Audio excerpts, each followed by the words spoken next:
Hello everyone, Tom the Grind here, and today I wanted to give you guys a review of Hand of Fate 2.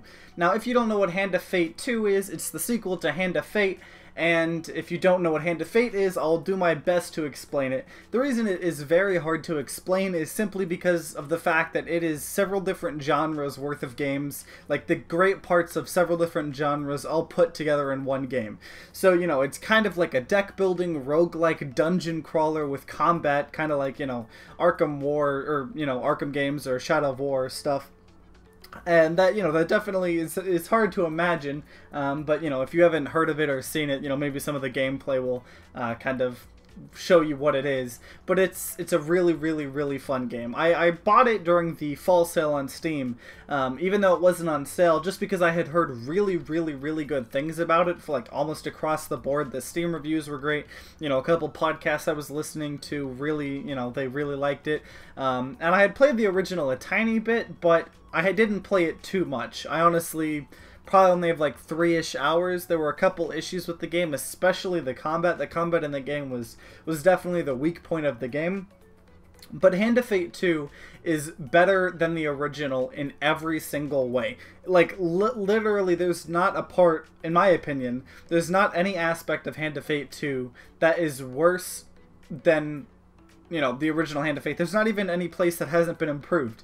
Every aspect of the game has been improved, anywhere from, you know, just a little bit to drastically.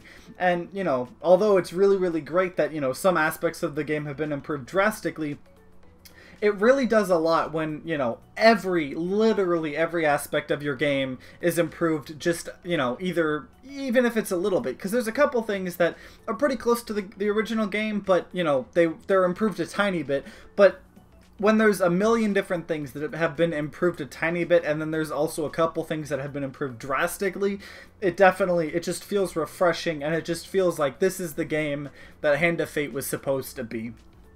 And, you know, Hand of Fate was great. You know, I haven't really sunk my teeth into it too much, like I said, and I honestly don't feel like it now that I've played Hand of Fate 2, because especially going back to the old combat and stuff like that. But it definitely feels like this is what they wanted to do. Although, you know, it's not, that makes it sound like the original Hand of Fate was bad. It's not. But it's just, this game is so great, and I just want to gush on it, you know, a lot. So, you know, what I was talking about is the combat is very much better than the original game. The original the original game's combat was definitely very iffy. It was kind of like buggy. It just wasn't satisfying. And the combat here is a lot better. Like I said, it's a lot like Shadow of War games, or, you know, the Arkham, you know, the Batman games. The combat's not perfect.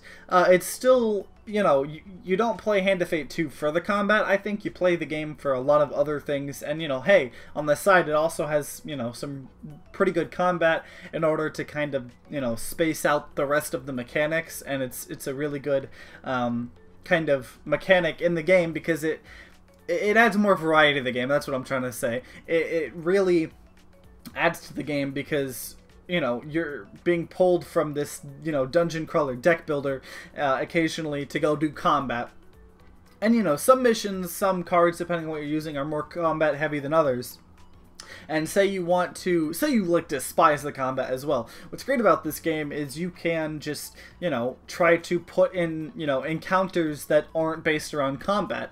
And you can, you know, maybe put in some encounters that help you prevent combat in the future and whatnot. So, you know, combat's definitely a big feature of this game, because a lot of the items are weapons and shields and armor.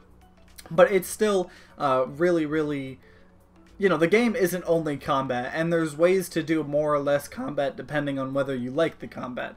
But like I said, the reason it's very hard to explain is because of the fact that there are so many different categories. So, you know, like I said, it has a deck builder aspect, it has a roguelike aspect, it has a dungeon crawler aspect, and it has the combat aspect. And like, in terms of deck building, every mission, it says, hey, you can choose one encounter. And then it's like, hey, every mission you can choose, or not encounter, sorry, companion. You can pick one companion.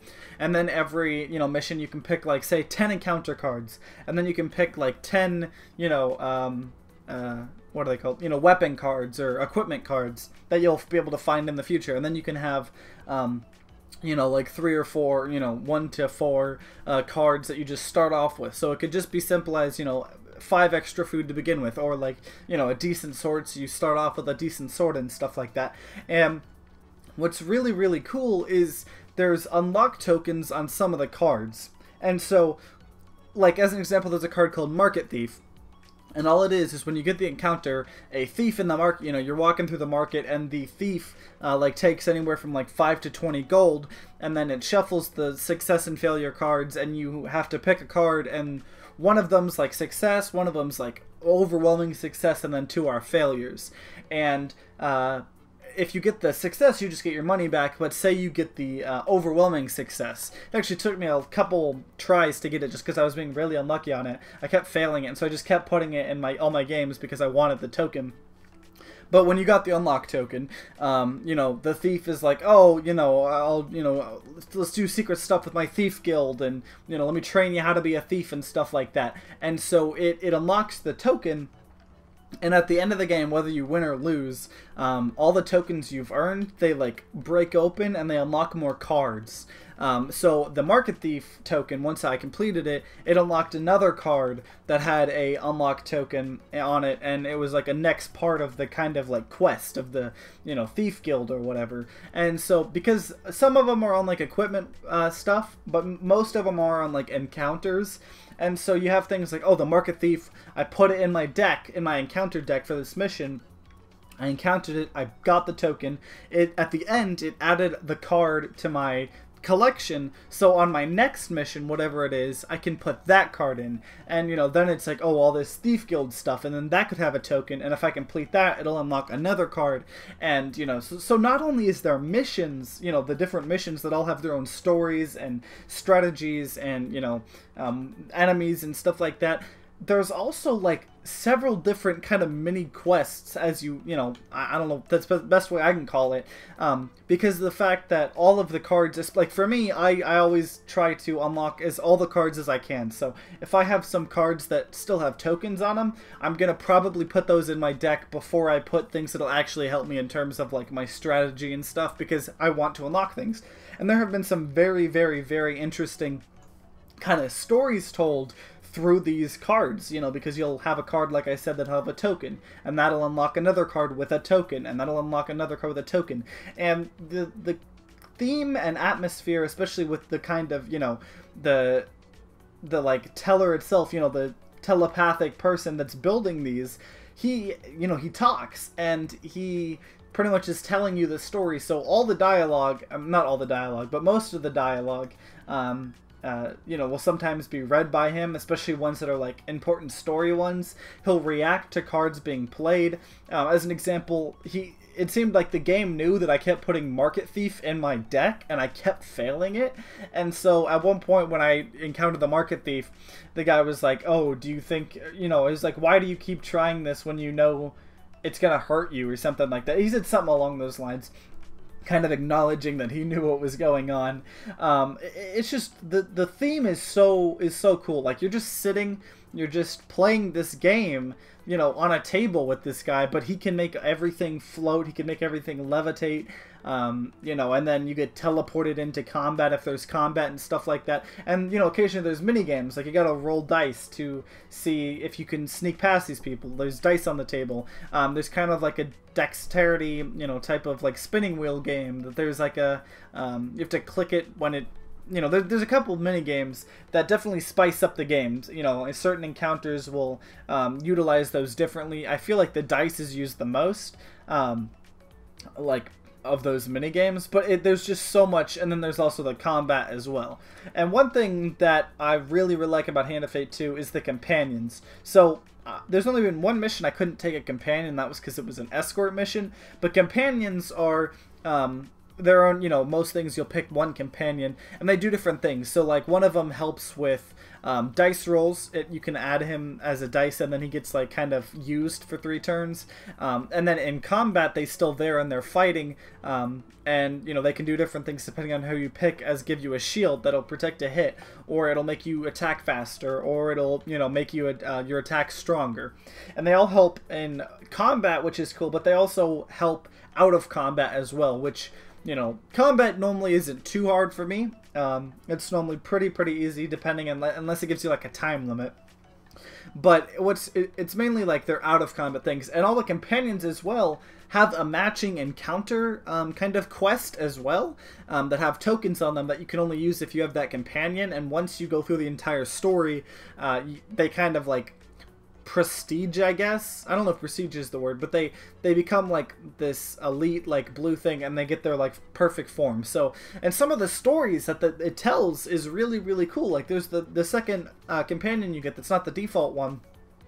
You know, he's kind of like this religious guy, but you know, he kind of gets shunned a little by his like town people, and there's like this whole honor aspect to him. And then you find out, you know, a lot of things I don't want to spoil, and you have to go on this quest with him, but it's all just in the encounter cards that are in your deck in the missions. So you'll be playing a mission, and then that encounter card will come up and be like, oh my god, this mission, I forgot about that, this is really cool.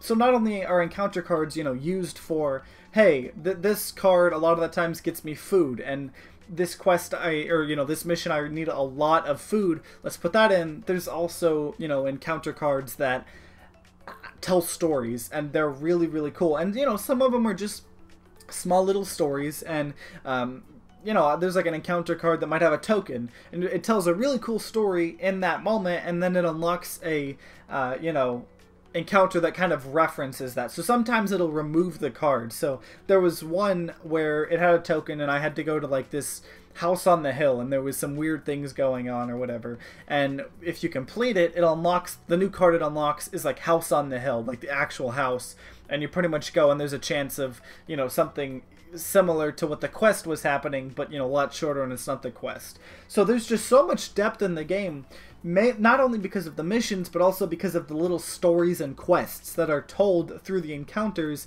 But you're putting the quests in your deck, and it's so cool to actually pick and choose kind of what you want to do, but also, you know, use the encounter cards to help you in the actual missions.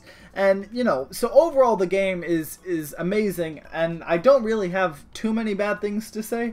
You know, there are some bugs, but there's been a ton of patches, and a lot of the bugs, I have barely encountered any bugs, and I've seen like a million bugs being fixed, so I don't know if I'm lucky and it hasn't been just too buggy for me or what. But you know, there are some bugs which, you know, you kind of expect, and it's also, the game is in a lot of aspects definitely luck based on a lot of things. You know, there are things you can do to manipulate RNG and stuff like that, but it definitely is a lot of luck, and that's not necessarily a bad thing, because of the fact that it is a roguelike, and roguelikes tend to have a lot of RNG. You know, it's a dungeon crawler, so it makes the things feel more unique, because if every dungeon was the same, you know, it wouldn't be fun. So it's not a bad thing, it just is a thing I wanted to point out in case, you know, someone really hates luck and RNG in their games. The biggest issue I have with it is every time, like, a lot of times I dread going into combat, not because of the combat itself, but because every time you go into combat, it like loads you through this like portal thing, like this really cool time travel-y portal thing, but it takes so long, and so it takes like, you know, 8 seconds to go into it, 8 to 10 seconds, and then once you're done with combat, it takes 8 to 10 seconds to get back out. And it doesn't seem like a lot, but if, say, you go through combat like 10 to 15 times in a full-on mission, it definitely adds up, and you start to get very annoyed, and there's not a way to skip it, and you know, it definitely gets annoying. I don't know if it's just because it's loading the combat, that's probably what it is. So, you know, I don't think they have an option of making the you know, load times long, but it does get annoying a little bit. But overall, Hand of Fate 2 is a gem that I did not think I would discover. I have not played a game in a while that has wowed me as much as Hand of Fate 2 has wowed me. So if you played Hand of Fate 1 and enjoyed it, I would definitely recommend getting Hand of Fate 2. If you got Hand of Fate 1 and didn't play it for a couple reasons, I would definitely give this game a try, because it does fix a lot of things. Like, I didn't play the original Hand of Fate because the combat, this fixes the combat. And if you haven't played Hand of Fate 1 at all, I would still recommend playing this game, because I didn't, and you don't miss out on anything. And it's just a spectacular game. And for $30, I'd say it's definitely worth the money. You definitely get your hours of gameplay. I have like 15 hours in the game so far, and I'm not even halfway done with all the missions, and I know the missions get a lot harder and longer, and they're also working on like an endless mode. So it's definitely something that is, you know, you want to keep your eyes out for. But overall, that's my video, my review of Hand of Fate 2.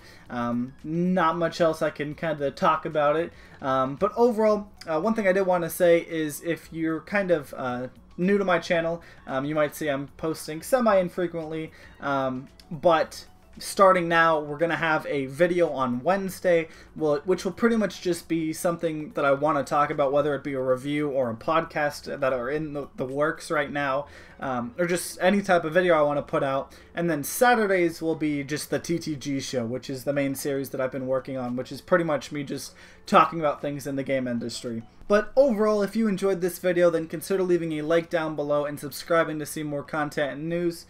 And like always, guys, see you next time.